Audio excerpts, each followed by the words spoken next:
Thank you, Mr. Speaker. It is a disgrace that the Prime Minister is not here. Since he's been elected, since he was elected in July, he's only been to one Prime Minister's question.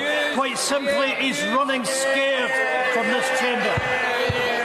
Mr. Speaker, right now, the Prime Minister is setting out his Brexit fantasy at the Tory party conference, a deal that he knows is unacceptable and doomed to failure.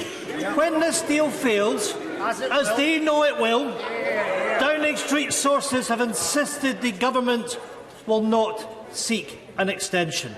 They will not obey their legal obligations. Mr. Speaker, yet again, this Prime Minister is prepared to act unlawfully. Has the Prime Minister not learnt his lesson? He is not above the law. Can the Foreign Secretary confirm, are these sources correct, that the Prime Minister will not obey the law? Is this government seriously planning to take on Parliament in the courts to force through a catastrophic no-deal Brexit? Or will the Foreign Secretary now rule that out?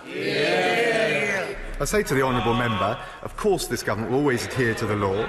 We are, at this moment, the Prime Minister has written to Jean-Claude Juncker setting out our proposals. We want to take forward the negotiations. We want to avoid a no-deal scenario. And actually, rather than undermining the negotiations in Brussels, I'd urge the SNP to try and support the government in securing a deal which is good for this country. He talks about respecting judgments. We will always respect legal judgments. I would call on the SNP to respect the judgment of the people of Scotland when it comes to staying in the United Kingdom, and the judgment of the people of the United Kingdom to give effect to the referendum on the EU. Ian Blackford. Mr. Speaker, we will always respect legal judgment. Mr. Speaker, the fact is that this Prime Minister cannot be trusted, and his Foreign Secretary can't even commit the Prime Minister to the letter of the law. Mr. Speaker, this government must be stopped. I'm looking now at colleagues on opposition benches, and I urge them, we must unite. We must stop this Prime Minister by removing him from office. Mr. Speaker, the Scottish National Party stand ready to bring this government down. Other parties need to step up at this moment of national crisis. Prepare a vote of no confidence. Ensure a Brexit extension. Prevent a no deal.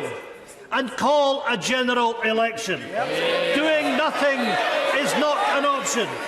We must act.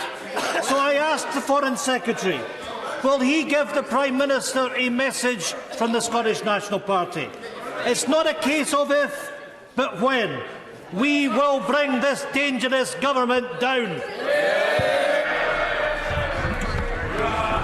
I have to say to the honourable gentleman, he's at risk of sounding like he's all mouth and no trousers.